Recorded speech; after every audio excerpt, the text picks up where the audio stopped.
Entrepreneur life for me started when I was still at school. I was into electronics and I made circuit boards. Anthony Rose, founder of SeedLegals, former head of BBC iPlayer. We got sued by the music industry and they wanted about $1 billion. I sat with my mother, brother and sister, assembling them in boxes on the kitchen floor. 1% of the investment goes to female founders. This is bullshit. My team are young and super diverse and not judgmental. Whenever I see a pitch deck and people are saying they're doing B2B and B2C, to me this is a negative. It's not often that you get to talk to someone who is definitely a serial entrepreneur. And so what I want to do this evening is to really dig into not just the choices made, but the lessons learned along the way, because the more we can learn from people who have been there and got burnt before, the less mistakes we're going to make, right? So Anthony, start us off at the career path, because even with Hamza's introduction, there's quite a few things that go along that CV as well. So as early back as you would like to go, please. All right. I'm going to try without the mic. If you can't hear, yell. Otherwise, perfect. Then I can wave both arms. So I think entrepreneur life for me started when I was still at school. I was into electronics and I made circuit boards. And one day I took a circuit board that I made to the sort of the computer club at the local Apple store. I was living in Cape Town at the time. And they said, "This is great, we'll buy 20. And I went, I'm sorry, you want to buy some? And so I actually sat with my mother, brother and sister, assembling them in boxes on the kitchen floor and sold them. And I kind of thought, that's amazing, people will pay for stuff. But this was in the days before equity funding. You know, you had to run a proper business. You kind of had to make something and then sell it and make some profit and then put the money into buying more boards and more circuitry. And I learned as a one-person business how to build an actual business, as opposed to these days when investors give you money, get their SEIS, and you hope to turn a profit and make revenue later. And you'll think about it later.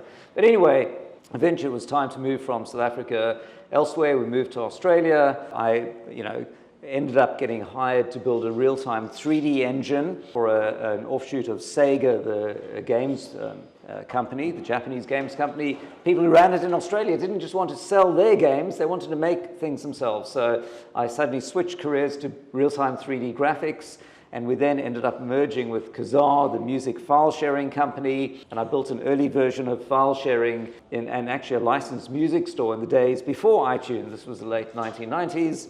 And then we got sued by the music industry and they wanted about $1 billion. And I came home and I said, honey, we've been sued by the music, by Warner, EMI, Bertelsmann, and Sony. And she said, how cool can I represent you? Because she was a barrister, a very junior barrister. I went, we need more professional than this. So anyway, in the event, we won, the companies lost, we settled with the music industry, but it was impossible, just the terms of the settlement, to ever make money. And even, decades later, anyone in the music business struggles to make money. But to me, that was my first foray into disruption.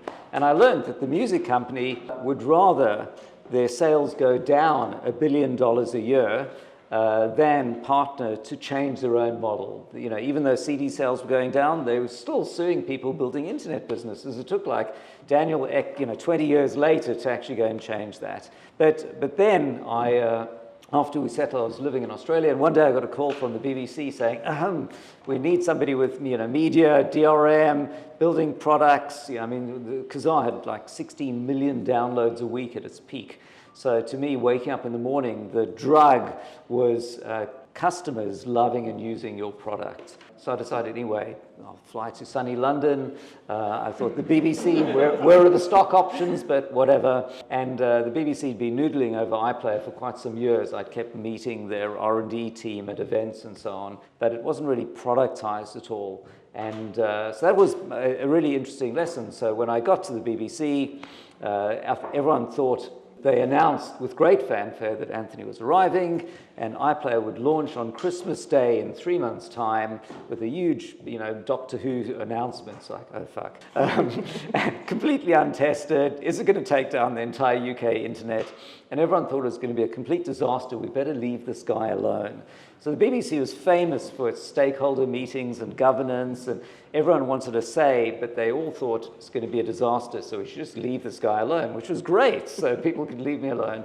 And then I realized, which is really important, and the thing I've I've been doing ever since, which is that why was it not in a very good state when I arrived? And I thought it was the tech team. I'd have to fire everyone. Turns out the tech team were great. The problem was that the company was pulling people in all sorts of different directions. So the editorial team wanted everything to be editorialized, therefore Top Gear couldn't go out like right after it finished TV because they would have gone home and they could only do it tomorrow. And then the distribution team wanted to save money, so they had a poor quality video, and the other team wanted something else. So everyone was optimizing for themselves and no one was optimizing for the customer. And then I found lots of things that didn't work. So I thought, every time I went to the tech team and said, this doesn't work, they said, it's just you. You're the only one running Windows, watching this program with this browser. It's like, okay, I've listed 100 things that don't work. Even if each one is only seen by 1 in 100 people, overall, for the average person, it's just not going to work. But they didn't believe me. So I said, okay, we need a test. We need to do some product testing. And I went to,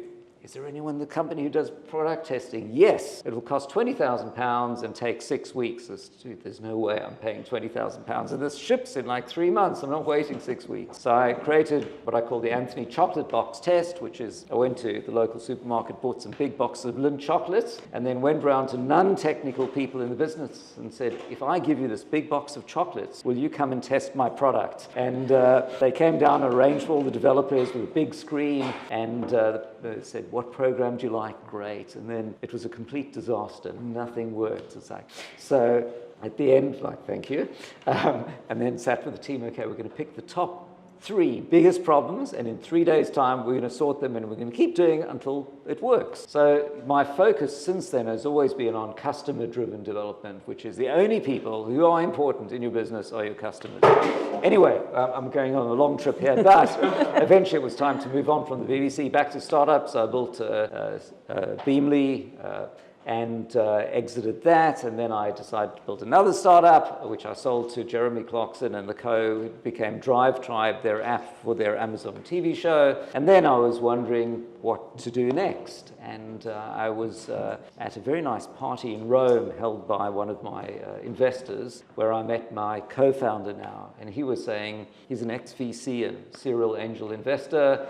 And he was saying, you know, those lawyers, they charge a fortune, they make mistakes, they take forever, we should change that. And having invested in a couple of startups myself, I thought, interesting problem. So, you know, my foray in disruption has been, first music, and then with iPlayer and beyond with video, and now with legal. And none of them have anything in common with the other. But I think to me, what's in common is I just love building things that hopefully customers love.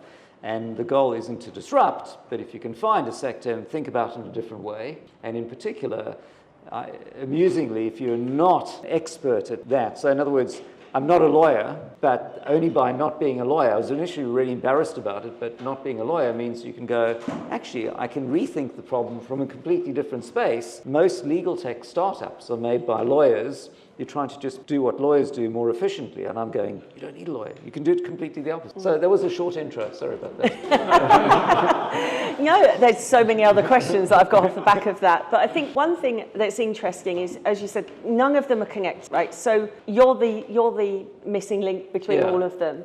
What was it? Did you know that you were going to be entrepreneurial from a young age? Did you think about going and getting a job? Or did you see the problem-solving aspect as needed to bring new life into different business areas? So I think it's fascinating, and as a career thing, sometimes you might go, I just want to be an entrepreneur. I think when I started, there wasn't really such a thing. But I started just, accidentally making stuff myself, and then became a CTO and the sort of founding CTO, and then that graduated eventually to be CEO. And I think one of the things one of the many things is, as a founder, you're constantly needing to reinvent yourself, because the founder that you are when there are 2 people or 5 people is quite different to 30 people, quite different to 150 or 300 people. And I'm on that journey. I don't claim to be good at it, but that's really important. And the other thing is to understand, when you look within, what is the driver for you? Because as the business grows, maybe you love building products, but then you find yourself a CEO and you have to spend all your time managing the team. So I might have deviated from the question, but I think to me it's to try and work out, looking within, what are your drivers, And then also, importantly, to complement yourself with people who have the other skills. So for me, there are 3 skill sets needed in a company. Number one is the domain expert, aka the hustler. So maybe you're the doctor, dialysis machine, mother on a mission to save the planet from whatever, but you don't know how to build it and you're terrible with money. But it's a great idea and you can go out and be on TV and pushing it and so on. The second one is the person who's going to help deliver it, which is usually the CTO role or product role. But they may be terrible for talking to humans. They're great for coding, but you wouldn't let them on stage. And the third role is the Mr. or Ms. Money, that often aligns with a CFO or a COO role that's going to make it a proper business and make sure it's got revenue and gets funded. So if you look within and you go, which one or more of these am I, and then try and complement your founder persona, so to speak, in your team with someone that's the opposite. So for me, I'm really the product guy. My co-founder, and somewhat the domain hustler. My co-founder was originally his idea on SeedLegals, but he's much more the back office guy and the money guy. So between us, we sort of take the 3 roles. Occasionally, you might find yourself covering all 3. Sometimes it's 3 founders, but most of the time, I think it's 2 founders that will sort of wear these 3 hats and, of course, build a team to, as you expand, to do the bits that you don't do as much yourself. Yeah. Obviously, you have gone into these industries to disrupt. Were your co-founders and the other people you brought in, were they as disruptive, or did you use them as a calming influence to bringing change more gradually and get that acceptance that maybe didn't happen with Kazaa? Varies. I think, I don't think it's... Sometimes you're really angry at the world and you want to change it. But for the most part, I don't think that's helpful. The most part is you just go, people are looking to do X, and the way they do X today is inefficient, and technology changes, and we're going to do X in a better way. And the incumbents who've been selling X in the past, guys, you can change, and in particular in the legal field, lawyers are smart. Tech changes. The fact that they've been signing with pens and writing things with Microsoft Word for decades doesn't have to be the future. So I've been quite surprised that the incumbents, the law firms, haven't changed faster. But you don't wake up, you could, if you're seriously pissed off, wake up in the morning going, I want to put so-and-so out of business. But when TransferWise, now Wise, if you recall the marketing on the tube stations, your bank is screwing you. Okay, they either really had to be in their bonnet or just for marketing purposes, but I've never felt so inclined. I'd like to partner with people who can use our platform, but my goal in the morning is just to figure out what my customers might want and just give them a better one of those. Yeah. So on that basis, though, customers can be quite fickle. Right, what they want is very different, and I'm sure when you did the project testing for BBC iPlayer, those people with no technical background gave you a number of different things that they thought would be really cool. Yeah. How do you, as the project designer, understand which ones have that commercial value that more people will look for, and not just, Wendy in accounts really likes the blue button? It's a great point, and one of the things that kills many startups. And for me, for like 20 years, I was endlessly frustrated that the to-do list was much bigger than the thing you could possibly ever do. If anyone has been in the startup world, you've got a Trello or GitHub or wherever you may keep all your tickets, and this list grows bigger and bigger as your dev team sit there doing things. And you initially think, I need to raise more money to ship more things. But actually, after like 20 years, I've realized it's sort of liberating to go, it doesn't matter how big the to-do list is. Even if I put some of these tickets myself in 2021 or 2019, the fact they're still there and we haven't done them means they actually weren't that desperately needed. So what I really like is to go every 2 weeks, we're going to sprint, pick the most important things to work on, and it doesn't matter how many others there are. And I think it's that sort of liberation. So now the big problem is, that's going to make or kill any startup at the beginning is, how much of an MVP, how much of the full product is it when you launch? And if you're not getting traction at the beginning, are you just a couple of features away from suddenly it taking off?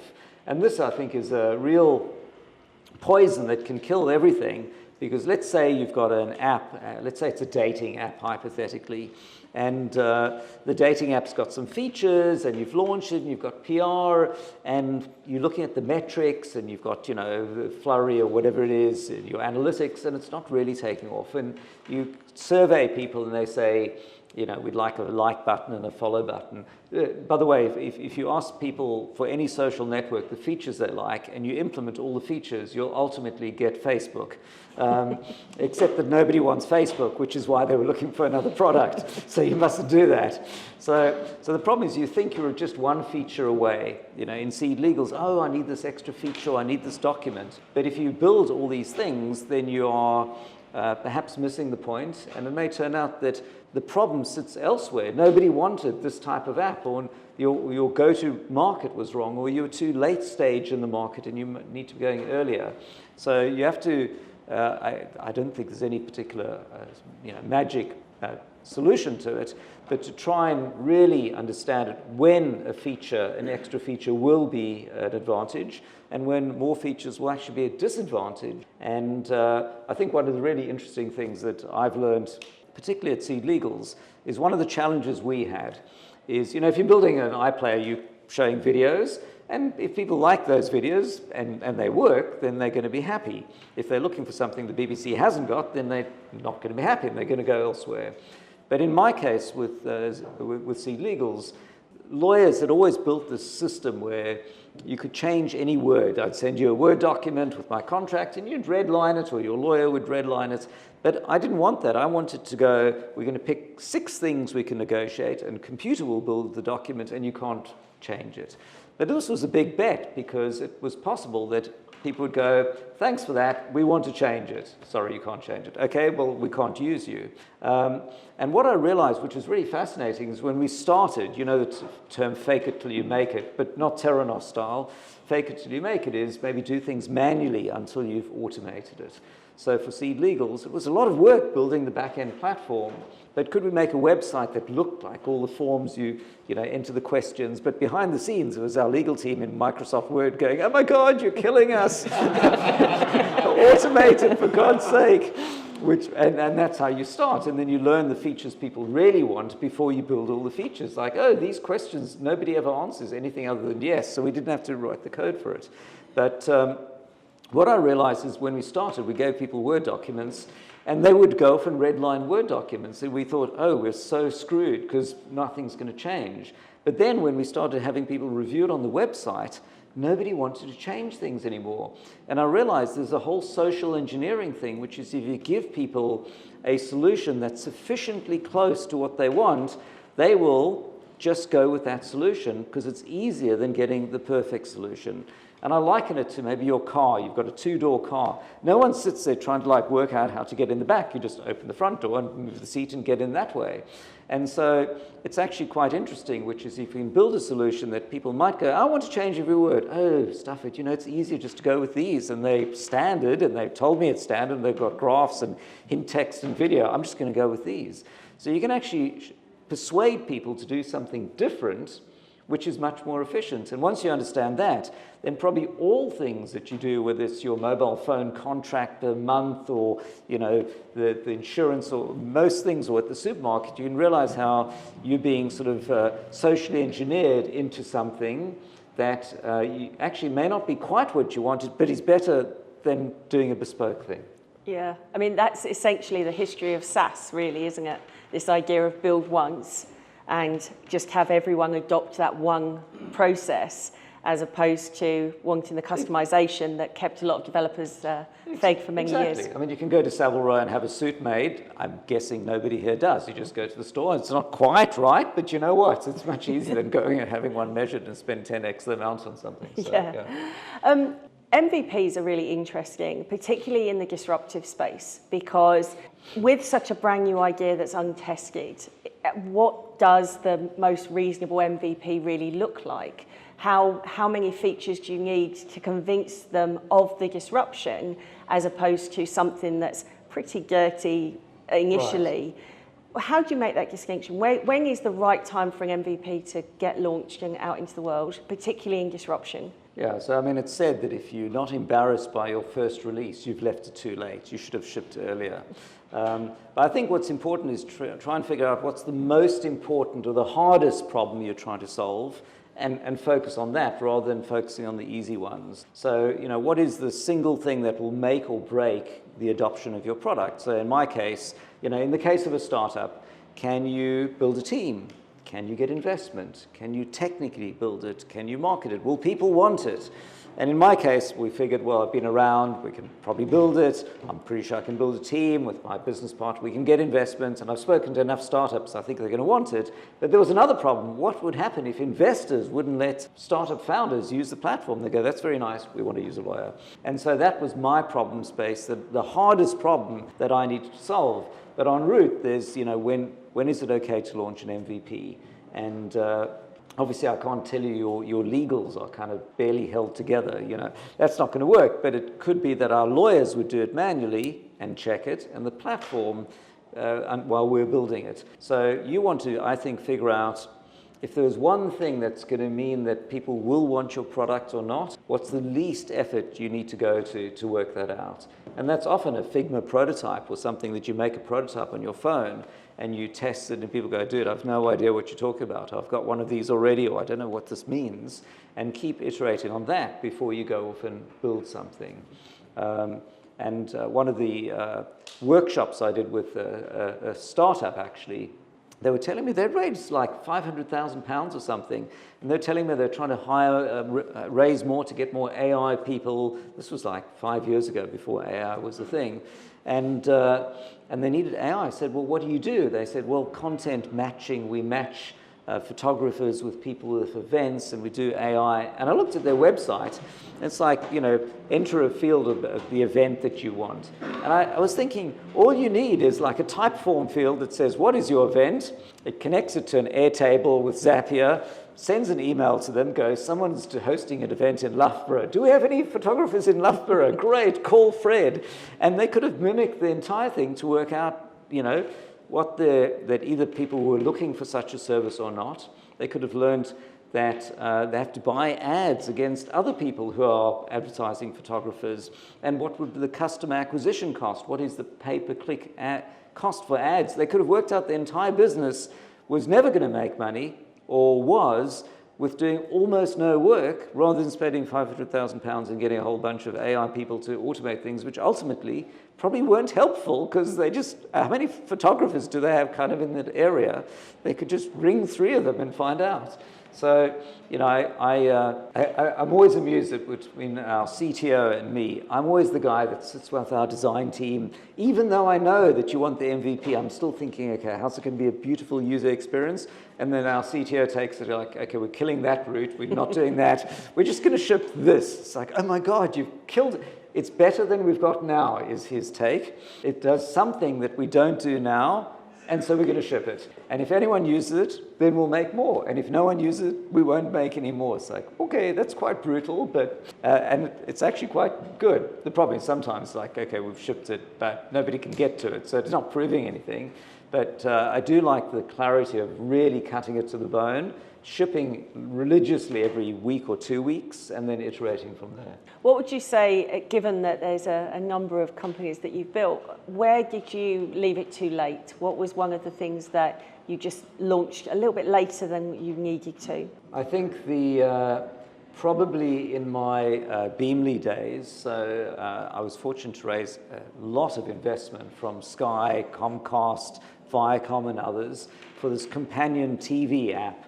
And we had envisioned quite a sophisticated product that would use the subtitles, and there was in the days before sort of AI that work out what people were talking about and then provide relevant links. So some of it, the Amazon X-ray thing does now, but it was a TV guide, there was a social piece, and it was quite a sophisticated product. So fortunately, we were able to raise lots of money, and so we had lots of teams building everything.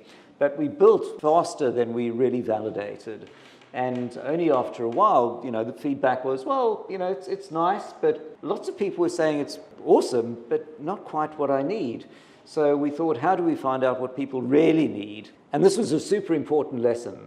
which everyone should know, which was we'd all asked our team, like, hey, what features would you need? But of course, your team are young, geeky, and in our case, probably don't like everyone doesn't watch TV. So we were building the wrong things. And then we hired someone who worked on the analytics for Obama's first campaign.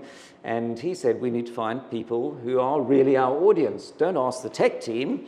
They don't watch TV. Find out. So how are we going to find those people? So we bought Google Ads. So for EastEnders and Waterloo Road and whatever it might be. And you don't need to spend a fortune.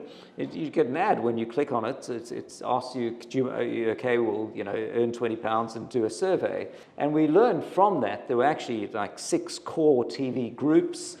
These are the ones that never want to miss an episode. These are the ones the social people. These are the other social people who only want to talk to their friends as opposed to these who want to talk to the world. And actually, if you just focused on 1 or 2 of these, you would have the perfect app. So we built far too much stuff, and had we known earlier and focused on that. So now my maxim is, are you the audience? And if you are the audience for your own product, that's fantastic. But if you're not the audience, you really want to go and find someone in your team who is the audience. Otherwise, you're going to be pretending.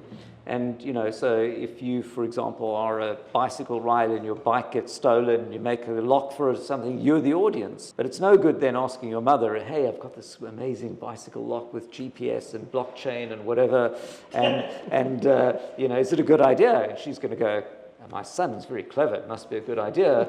And you'll ask the wrong people, you'll get the wrong answer, you'll build it and no one will want it. And so, in most cases, your own audience. In my case, we run our business on our platform. If something doesn't work, then I can't hire somebody because their contract doesn't have the term I need, then we're just going to make it. But sometimes you are building something, maybe your dev team are in their 30s, but you're building things for old people. But you have no idea, do they use Android, iOS, do they use phones? I mean, what text size do they need, what contrast? So if you're not the audience, life is much more difficult than if you are the audience yourself. Yeah. You just mentioned 2 things in one, right? So you're talking about your audience, direct audience, but you're talking about comparing markets also. Because there are stuff out there similar, and if you were looking at those and looking at your audience, then you're blind, really. That is true, and I must say I'm often surprised when I talk to startup founders, and I talk to many, and they tell me what they're doing. I don't know this area at all, but I know 3 other companies that they don't know in that space. It's like, okay, that's a serious problem. And, a common one is you think, oh my God, if only there was, this has been bugging me, if there was only one of these things that existed, then you go build it. Turns out you've never searched for it, and there are others. And other people may also, there may be many things that you have never bothered searching for because, it's kind of a bit of a nuisance, but not enough that has gotten you to search for it.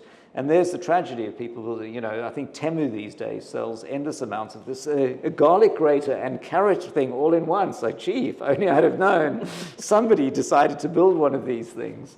So, anyway, that was a diversion. No worries. So, obviously, you've done kind of 2 things that are extremely hard. You've disrupted as a startup where you're convincing a marketplace that they need the item. But also within BBC, which is quite literally an institution, you had to convince the powers that be that what you were doing was correct. Yeah. Were there lessons that you learned from either side of that and you could take on to things like SeedLegals? Yes, well, completely different sets of things. So what was quite interesting is that after I left the BBC and built Beamly, the investors, who are sometimes broadcasters, said one of the reasons they invested is, their big old-style businesses weren't innovating. And so this is often the reason why corporates invest in startups, because they're not doing innovation themselves. They're just going to invest in or ultimately buy companies that are innovative. But then they asked me to do presentations to their team on innovations. Like, okay, they've given me millions of pounds, whatever. I'll definitely do a presentation.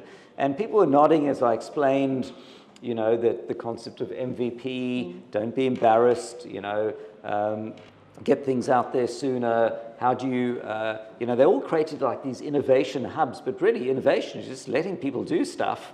So at SeedLegals, the whole my goal is to constantly use technology to put ourselves out of business. So the mantra with our support team is the third time a customer asks you a question, post it in Slack and see what we can do to automate that. It could be an article, a video, a better hint text, or a new document. So everything you do, you think about how to do it with technology. Anyway, I would talk about this to a large corporate, at the end of which people would come along and go, you know, Anthony, we agree with everything you said, and we will never do any of it. It was very disappointing because corporates just are that way. So I think one of the things I'd learned was, you know, it's super difficult to have innovation within a corporate, which is why the big fish keeps eating smaller fish, and then the small fish become part of the big fish, and which then proceeds to not be as innovative and then has to do it again. But at the BBC, I think one thing I learned there, which was how you personally get ahead in a large organization. And I think this was, and I still love to do this today, and I love it when my team members do this as well, which is, I was surprised. Well, when I joined the BBC, we, you know, in iPlayer, there's a video player, and we needed to make a nice video player. So I went, okay, well, there's the player component, the Flash player component. Somebody has to, I mean, the BBC website's got these videos. I'm just going to use their player components and then build all the stuff around it. So I went around to people going, can I use your player components? And they went, oh, no. It's like, why no? So I'm going to give you way more usage. It's like, no, it doesn't really work, and it's kind of broken, and we've only got Bob over here. Oh, he's away at the moment. Make it. So I was really surprised. So I went, this model is broken. Everyone's building their own little identical version of, or different version of the same thing. None of them are interoperable. And now I'm going to make the number 28th one of these. It's mental. Why am I, you know, I should use one of the others. But I thought, I'm going to reinvent this model. I'm going to make the number 28. And then I'm going to be the drug dealer. I'm going to go around within the business and say, you can use my player. It's free. Of course, the secret was, once you got hooked, then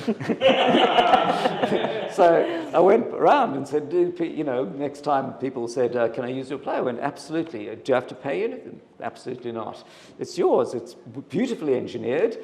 It's not just Bob. There's like all those people make it, and it works. It's got metrics, the whole point, and we've got a built-in ingest platform, and you can use it. So they began using it, and then the next year, the budget team just took everyone's budget away and said, you have to use this one now.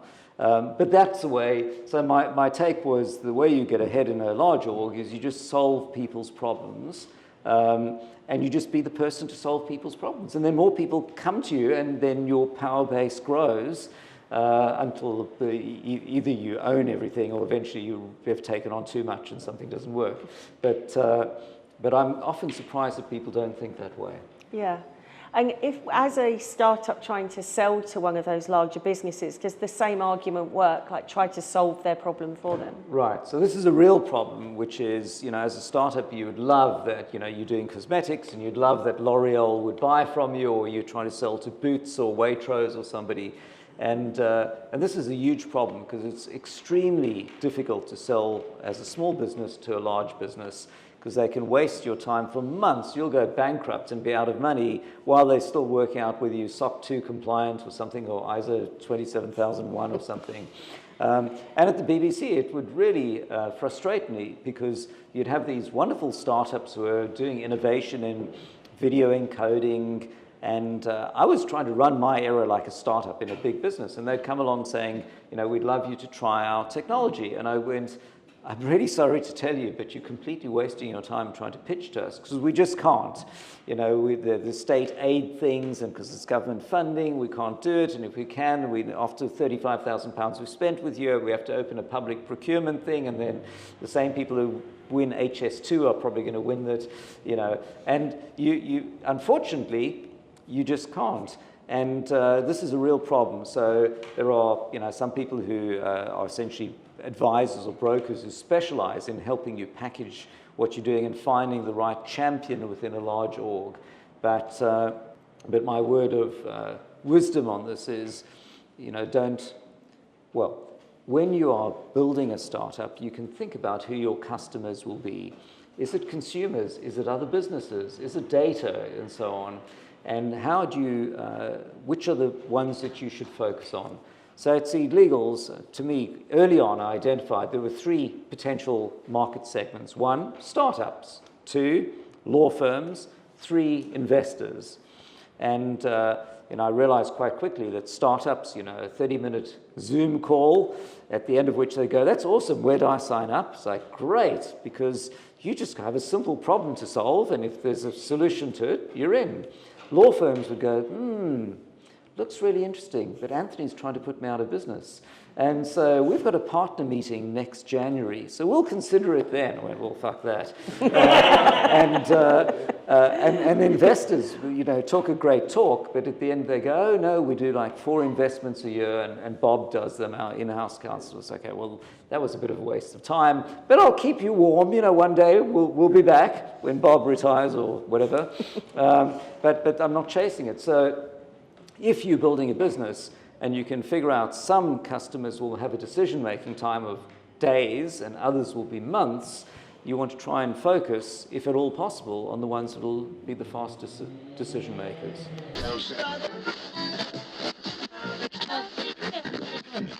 When it comes to public speaking, do you find yourself lost for words? Do your palms get sweaty? Does it become hard to breathe? Do your legs turn to jelly? Does every time you speak sound like alphabetic spaghetti? Do you not have enough volume? Is your voice high-pitched and tinny? Do you stutter, clutter, mutter, mumble, fumble, stumble, bumble, grumble, muddle, fuddle, diddle-daddle, find yourself upstream without a paddle? If the answer is yes, let's talk. 30 years experience. Unique, eclectic approach. www.thespeech.coach. Yeah. And investment, I think, is a really interesting one, because when you start your first business, getting those investors' interest is really difficult. And obviously, equity founders tend to get investment easier as it goes on. Have you found that within your path, because you've changed sectors, does your reputation as a successful founder come with you, or is there still some proof that you have to prove within that sector to get investors' confidence in you? I think the tragedy is the easiest way to raise investment is to be successful on your last startup, which doesn't help you when you're getting started. Also, much easier if you find a co-founder and let him or her do all the hard work, and then you can just do events while they're finding investors. But jokes aside, I think if you're an investor, there are many different things are drivers for investors. So I learned this when I was in the audience and at a panel event, and there were 2 investors on stage, and somebody said, how do you value the company? Well, how do you pick a valuation? And one of them said, well, I look at the business plan, the spreadsheets, I estimate the market size, the TAM, SAM, and SOM myself, and then I run a regression analysis to work out the net present value, and if it matches, then and I model it myself, and then I may invest based on that. And the other one said, well, if the valuation's not insane and I like the team, I'm in. And so I realized they're completely different investors. So what you want to do is you want to find out what's going to turn on your investor. But I think what's in common to most investors is nobody really knows at the beginning whether a startup's going to work or not. So, you've got a startup doing a new fangled macaronis or something. Okay, great. Is it going to work? Nobody knows. So you're going to rightly or wrongly make a value judgment based on the pitch you hear from the startup founder. And I think, to me, you want to be, if you've seen Americans present, they're like super full on. Stop just before that, because that's like cringeworthy. But the problem with British people is they're like so modest. Yes, well, I made the hydrogen splitting thing, last Wednesday, and still working on it. And the American was like, it's awesome, yeah. So you want to find the right amount of. You're going to project that this is going to be a success if things work out, or whether you need to pivot or not. And the investor needs to have this confidence to entrust their money with you, even though they know you don't know the answer. So how do you fake that till you make it? How do you tell a great story that stops short of drinking so much of your own Kool-Aid that you believe your own hype and you won't listen to reason? But I think it's taking investors to help them believe in that vision, and that's the art of storytelling. And the problem is founders are often poor storytellers. Why? Because they're, Python developers or something, and you need to reinvent yourself and get out and bring people on this journey. And for me, for those who know the Myers-Briggs profile, you get this INTJ, you get these 4 letters that tell you your personality. You shouldn't go Google it, it's fun to do. And most startup founders, I think, are INTJ or INTP, and the I stands broadly for introvert. And when I did this, I was introvert. And more recently, when I tried it again, it was the I had changed to E, extrovert. Because actually, I love nothing better than sitting at home, listening to German opera and coding or writing a product spec. But then you learn that doesn't work. You have to get out and talk to people. And so reinventing yourself to be able to do pitching and bring people, whether it's your team members or customers or investors on the journey, is a core skill set. And of course, if you can't, do that, then find a co-founder. In my case, my co-founder is much more back office. He's the person doing the Excel spreadsheet while I'm pitching. But between the two of us, if it was just me pitching, no one would run the business properly. And if it was just him, that would be great, but there'd be no customers. But the two of us together, it works quite well. Yeah. Excellent. So I want to make sure we've got lots of time for questions. So just a final thing, really. Where's SeedLegals going from now on? Are you innovating within that space still, or are you already thinking of that next sector to disrupt? It's a great question. So there's a saying from Reid Hoffman, the guy from LinkedIn, which is, first build a utility and then build a network. Because when anyone building a network like LinkedIn has this getting started problem, there's no point saying we've got a way to connect with other people if there are only 8 other people on it. So no one's on it. So you have to provide some utility first. And so on SeedLegals, our goal was just provide utility. You want a founder agreement? Go here, there's a founder agreement. But now you've got, a third or whatever it is of startups in the UK on the platform, and there's like 1/4 of all angel investors. There's a network you can create. So the next thing I want to do is SeedLegals for investors. So then you can do matchmaking because founders are looking for investors. And the other thing I want to do is launch in the US, which is a big, brave thing that could go well or go badly. But, obviously it's the big banana. There's a much larger market, but it comes with a lot of risk. And I don't know exactly what the product proposition is. And it's sort of almost like starting again, being completely unknown in a new market. But broadly, you're going to see a lot more things for investors and matchmaking to get investment. And investors can track their portfolio and so on. And then you'll see, hopefully, us doing things in the US. Yeah, and that, I think that ties up nicely with that customer-focused view that you have, because certainly if you ask startups, what's it like dealing with investors right now, it is that getting all of the information in the same place and everyone agreeing on what that information is and the best way to represent it that is the biggest challenge. So I've got more questions, but I want to make sure everyone else has some time as well. So does anyone have any questions at the moment? Yep. Thanks, Anthony. That's really nice to sort of hear some of the background that you talked about. Since you've been there 20 years, sort of like gone through a lot of it, what would you say are your biggest problems today? Like, do you feel like you've been through it all, or like you still feel like there's lots of stuff that you and the team still can't address? And has the market impacted that, or is that still internal? Great question. I think the problems can be divided into sort of business problems or market/products problems, and then team things and personal journey things. So for me, I'm on that personal journey still. As the team grows, I have to do more team things and probably less time on product things. And I think I'm probably terrible micromanaging and doing stuff for myself. I put an insane amount of time in, and I really enjoy it. But it's really annoying people don't answer on a 2 a.m. on a Sunday. What can you do? Actually, I'm slightly embarrassed. I use Slack's delayed send feature, so it sends at 9 a.m. on a Monday morning, so people don't know that I'm up on the weekend evening. But so there's the personal journey. And then I think the other thing is when you starting a business, the first roll of the dice is it's going to work or it doesn't. Hypothetically that GPS-enabled blockchain bicycle lock, it's either people are going to want it or they're not, and you may pivot and to try and find product market fit. But the challenge, if you have a successful business, then what do? You could sit there doing nothing. Hey, I can fire the whole tech team. The thing just runs. But then one day someone's just going to out-innovate you and eat your business. AI will come along, or something else will come along. But then do you make big, brave bets? We'll set up a crypto exchange in the US. It's going to be awesome.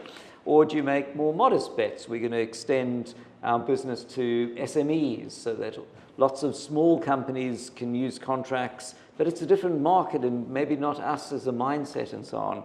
So I think the challenge you have is if your business is modestly successful, what do you do for Act 2? And if you do nothing, then for sure you're dead eventually.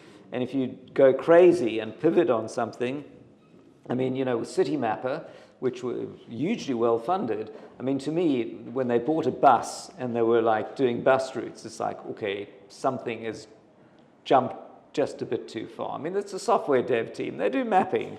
But then they said the bus was helping them on routes, and it was just weird. It's like they'd kind of run out of sensible things to do and then bought a bus.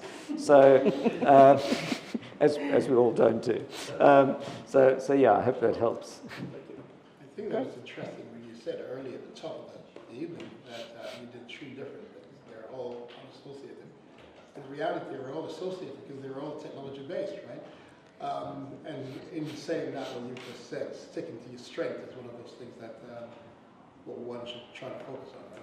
Yes, and I must say, when I moved to the UK, it was quite interesting because in Australia, I was working for this company, and the interactions I had with the team had fallen into a certain pattern, the way I wrote emails and the way I wrote specs, and there's just a certain pattern to life, but you didn't know if it was you or the team. So it was a startup based in Sydney, and then I moved to the UK, other side of the world, complete, public sector, public service broadcaster, and I found myself 6 months later with exactly the same patterns, and I realized which bits were me and which bits were the surrounding, and then there was a bit of an epiphany, right? These are good bits of me and these are less good bits of me, and these ones I want to try and keep and these ones I should try and kill, but that realization of what is you in your interactions with other people, and then to try and mold it accordingly. Thank you, really insightful. In the early days of SeedLegals, growing that initial traction, so yeah, fine, incredible record in BBC iPlayer, etc. You're not really riding that wave in SeedLegals. So, and that's often where a lot of startups get challenged by. It's such a loud market, there's such a lot there, cost per acquisition is aggressively high, you can't charge a lot for your product because it's, bob in the bag, getting whipped or whatever you do to make them do stuff. So that initial overcome, what were some of the growth hacky type things that you guys deployed? What were some of those big breaks you had early on? And great to hear that bit, especially from a tech startup. Right, and that's a really good point, which is, at the beginning of a startup, you're taking this big leap. My wife's going, so you're not a lawyer, right? No. And people pay you lots of money for media things to work at big companies, right? They keep calling you, right? So you want to do this new thing as a kind of lawyer that you're not, and start something that people are telling you nobody wants. Right, okay, well, enjoy. Should we set a sort of time period on this when we revisit the discussion in the nicest way?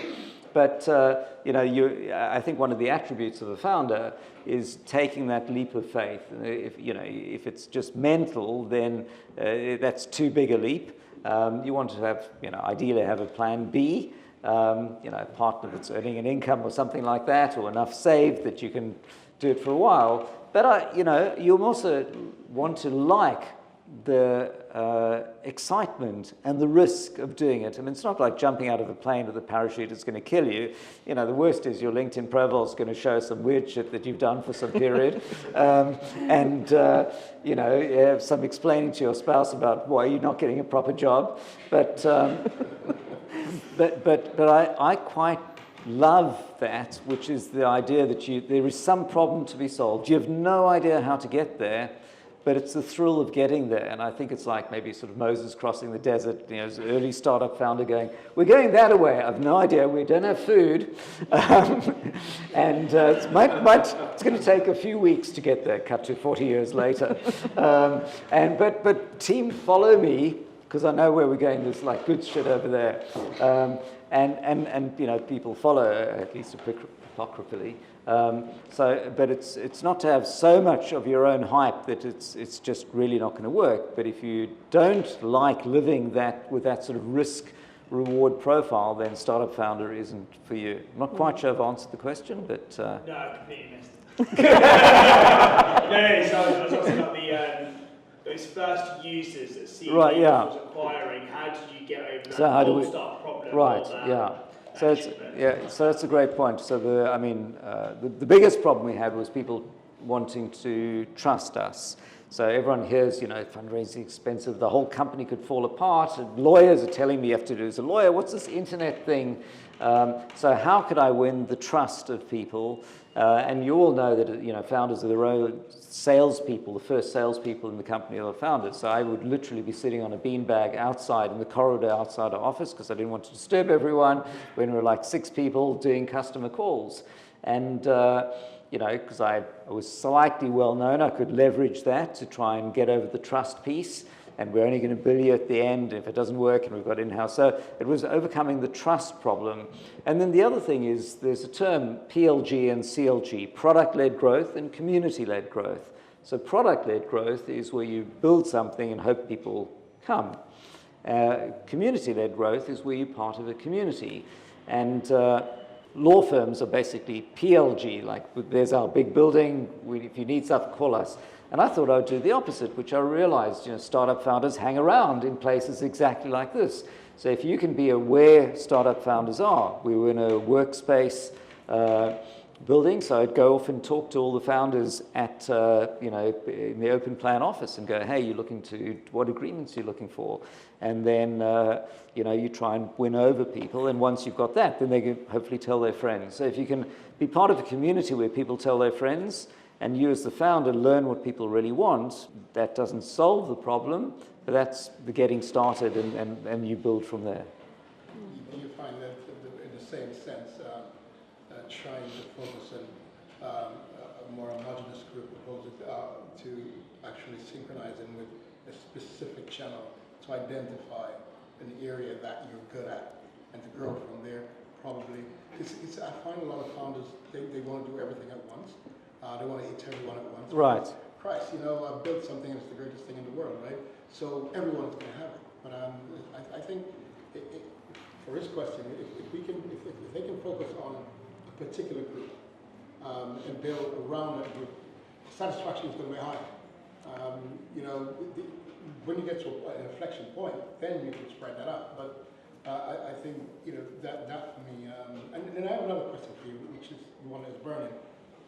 You're going to be looking at changing the way the business runs by creating matching, right? It takes on a whole new set of documentations, right? Because I haven't heard you say anything about founders and how they structure their team, the board around them, because that is such an important part of what the VCs are looking for. Who do you have around you with the experience? For instance, if you're in my board and I'm doing something that you've done before, it's more likely that a VC is funded because he knows that the experience is there. So SeedLegals can take on a whole new, because matching is so much more different from just providing documentation, right?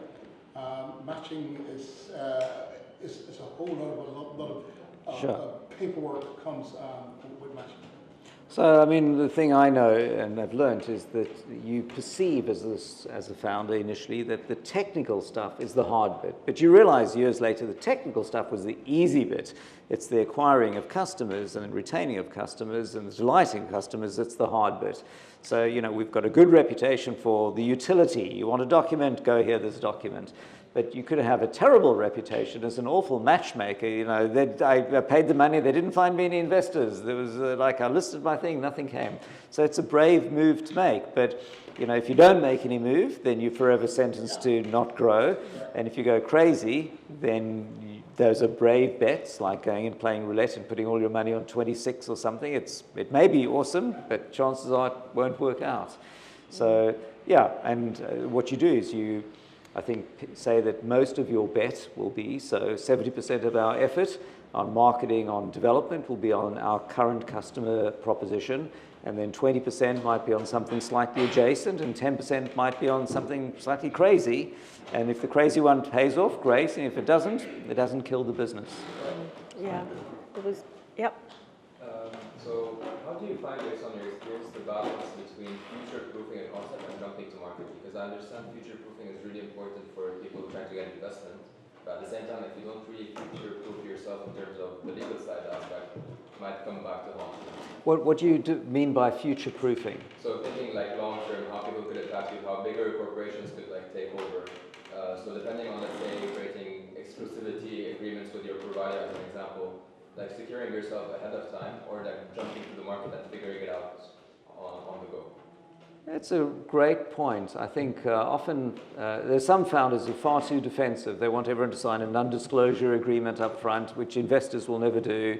My take is the opposite, which is you tell everybody, I mean, you don't tell your direct competitors perhaps, but basically tell everyone what you're doing, because you're going to learn a lot. So imagine two businesses. One of them, they both want to build, I don't know, pick, maybe a pain point that we all have, right? A new insurance thing, let's say. One of them doesn't tell anybody, and they go off and they huddle and they build something. The other one, the founders are spreading on LinkedIn, Twitter, wherever, Facebook, building this new insurance thing, sharing the deck and so on.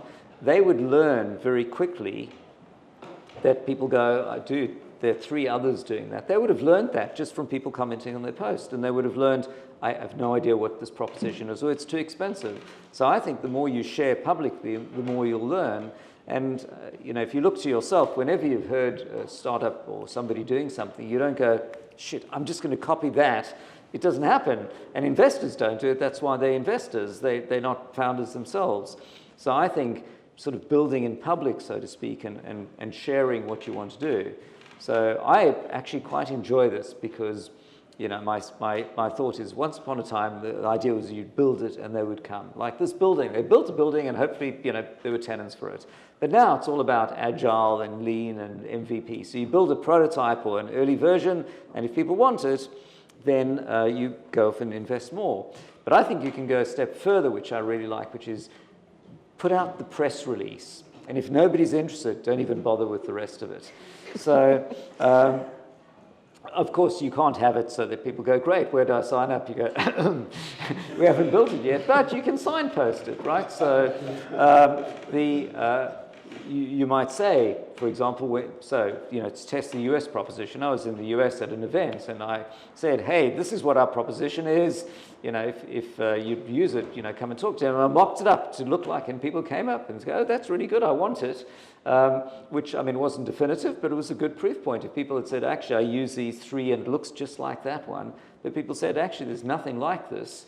So to show what it was like, I obviously wasn't saying you could sign up now, but I think some founders are too defensive, and if you're too defensive, then I think investors sniff that and they see that you're spending too much time doing rearguard actions rather than getting out there and doing things, and I think that's the next. IP can be stolen. Bigger companies can steal IP, and yeah. There's no sense in being. Back in my Beamly days, there was this mortal fear that Facebook or Twitter were going to do exactly what I was doing, and spent a year like looking out over, and then realized they just never did and never would. And Twitter's still the same. The only thing they've done in 20 years is go from 140 to 280 characters, and everything else they've done is failed because everyone just wants their core product. So that's the other thing. A product for doing one thing. When it does other things, you kind of still think of it doing the one thing. But that's a separate problem. Yeah. During your early days, how many people did you have before you started the products? Well, we started with 1 person in our legal team, and then it became 2 people when she was screaming too much. And well, I would put them into different classes. So one of them is what we call legal products. So these are people building the legal templates, and they love the legal drafting. Others are helping customers get deals done. So my lawyer wants X, and should I negotiate, and so on. So those are for bigger deals, and those love the art of the deal. And others might be more, researching the changing laws, the FCA changed things. So you got, people specialize and love different things. And one of the nice things is, it turns out lots of people study law at prestigious universities and then don't want to work for a law firm and then call SeedLegals. And I always start by going, why are we talking? It means one of two things. Either you love the law and don't want to work for a law firm, or you've studied law, it's a bit meh, but you're embarrassed to tell your parents it was a wasted degree. So, but then you can figure out, where the person goes from there. So, yeah. And now we've probably got like 20 lawyers or something, so, yeah. And we'll go with you first and then you, if that's okay. Yeah, so in the very beginning you talked about the product testing and foolproofing, and if you don't hate your MVP, then probably it's too late. But also, you've not really predicted the stupid, and you always can find a way to break a software at some point.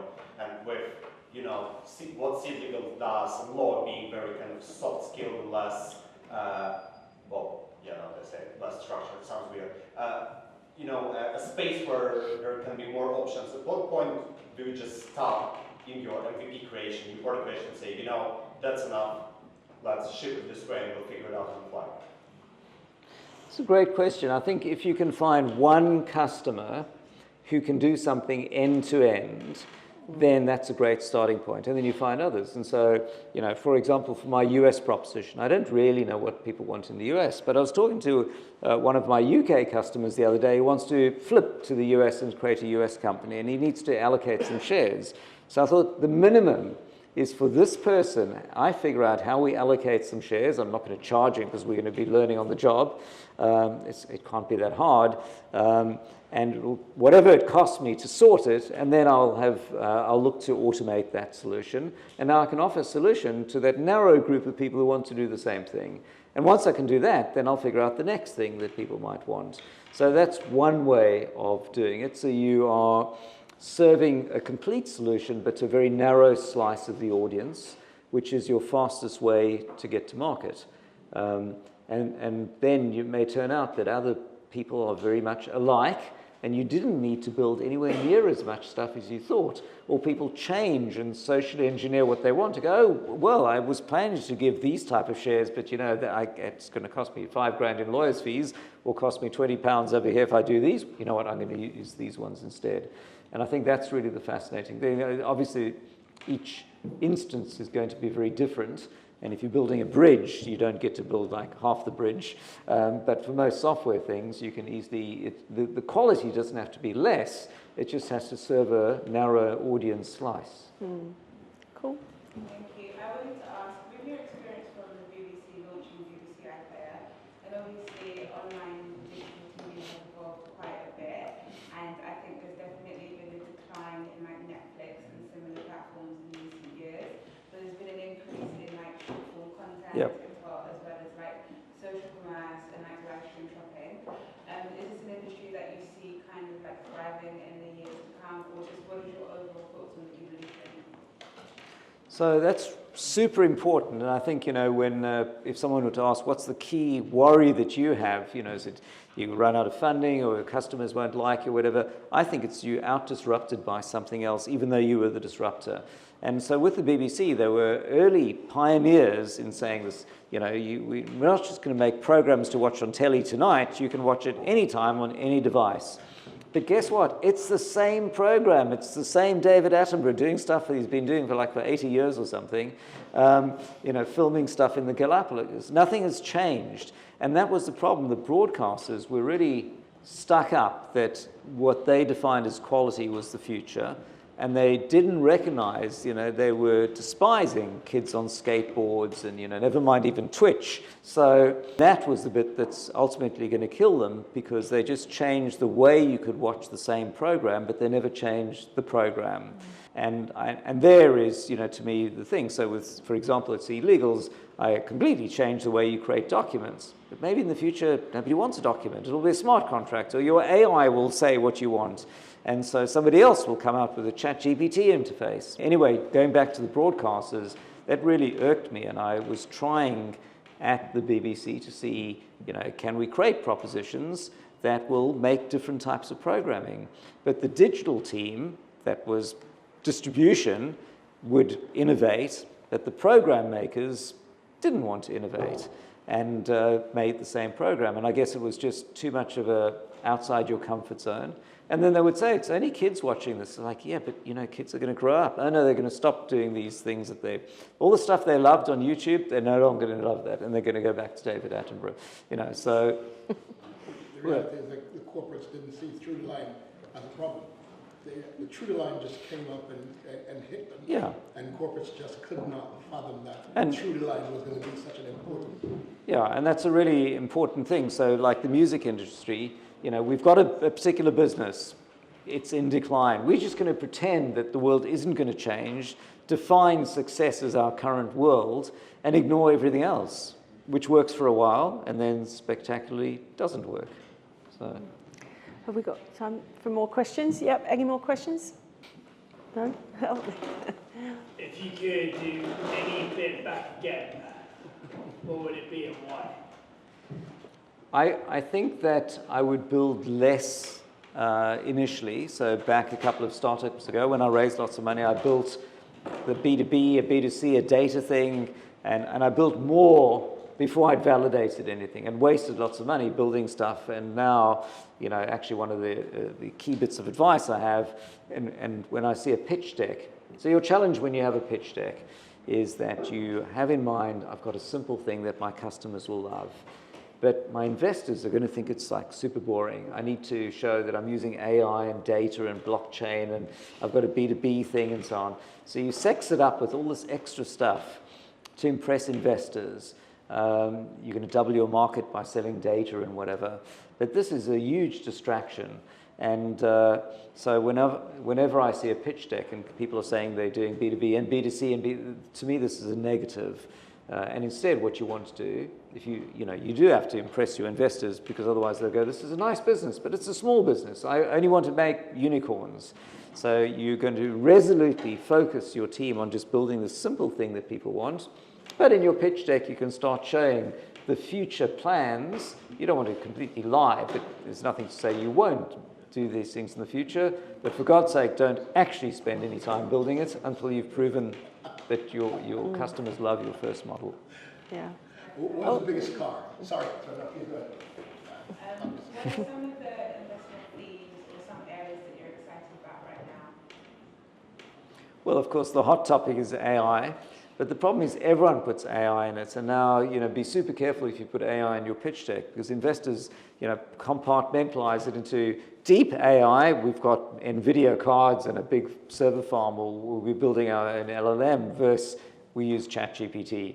And, if you claim AI and it turns out with some grilling that your team used ChatGPT, it goes badly. And I think, investors are assuming every company is going to be using ChatGPT to enhance the way it runs its business in the same way that you just use cloud computers. You don't actually have a rack of computers around the back of the office. It's just cloud. And the same goes with AI. So AI is a hot topic, but that doesn't really help you, because if you love pizza and your heart is set on a new pizza company, it doesn't help you that there's, the battery technology is hot. You just want to build the thing that you understand and want to create.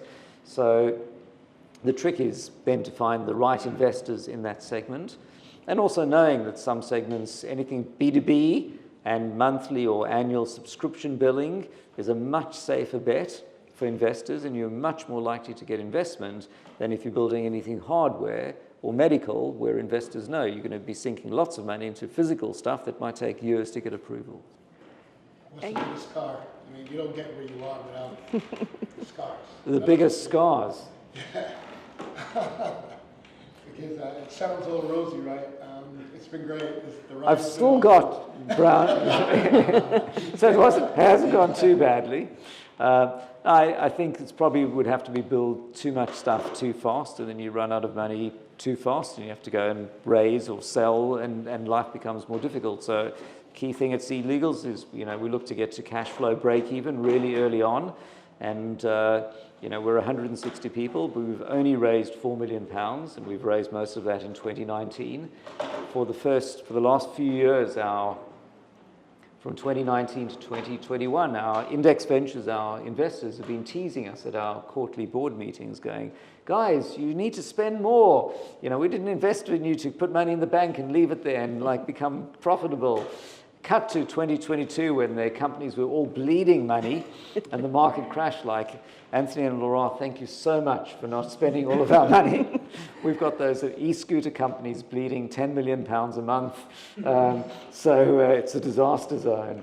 So yeah, I think it's a key learning is to get to, even though we're in the business of helping people get fundraising, it's, you know, if you can avoid having to fundraise, it's better than having to fundraise. One last question, and then I'm done. So you're in the business of helping people get the funding, right? I generally believe that the whole funding sector is broken, and I believe it's broken because of the lack of funding going to underrepresented farmers. The non-roster group, educated people, women, certain ethnic groups. What is SeedLegals doing in that space with respect to underrepresented farmers? That's a great point and a passion point for us, because the problem, I think, is if your only source of investment was from VCs, and VCs are traditionally white, grey-haired males, there's, you know, it's going to have a certain bias. But if you can open it up so that it's democratized and people can raise from anyone more easily, then, I mean, it's a slow process, but it is an enabler. And, you know, on SeedLegals, there's, you know, my team are young and super diverse and not judgmental. And there's online availability, it's inexpensive, and there's the tools that help everyone find investors. And my favorite, you know, story is Sophia from Sourdough Sophia Bakery in Hackney, who's a baker, not a fintech person. And she's raised a few £100,000 using our SeedFast product. So SeedFast is, you know, with the funding round, you get a whole lot of investors together, and it's like they have to leave on the bus at the same time. So I want to raise £200,000. I either find a VC or I find 20, you know, angel investors for £10,000 each. But I have to get them all together and have the term sheet and the shareholders agreement, and I have to spend months corralling them and so on. A SeedFast says, I find you at an event and you go, hey, Anthony, love what you're doing. Can I invest 10K? And instead of going, come back in June for my funding round, I go, yep, let me send you a document. You've got my phone, and you can come in now. And so I noticed on SeedLegals that Sophia was busy creating these SeedFasts for £500, £1,000, $2,000, $10,000. And she made literally 100 individual investment agreements. I'm convinced that everyone who walked into the bakery, she said, you know, would you like a baguette, a croissant, and can I give you an investment agreement? And I love the fact that, you know, VC would have said your bakery isn't a, you know, high growth SaaS business, we wouldn't invest. And she went, stuff that, I'm going to go off and talk to customers or whoever she's spoken to, and enabled with technology, because the marginal cost of one of these agreements is minimal. She would never been able to do that before. So between that and, you know, mentoring and education, I'd love to be able to change that. So, I mean, there's a figure going around like 1% of investment goes to female founders. This is bullshit. This is a bullshit number that comes from somebody that comes from Revolut size rounds. But the figures from Bohurst that I saw yesterday were 9% in the UK. Close to 10%. But, which isn't right, but on SeedLegals, when I ran the numbers, was 16% of companies were female-only founders, 14% above that were male and female, and 70% were male-only. So it's still far off, but, you know, what I want to avoid is people going, that 1% figure that gets bandied around sometimes, where female founders go, it's just a non-starter, I shouldn't even bother, because that's not the case. You know, there's a hill to climb, but it's not an impossible one. So. Yeah.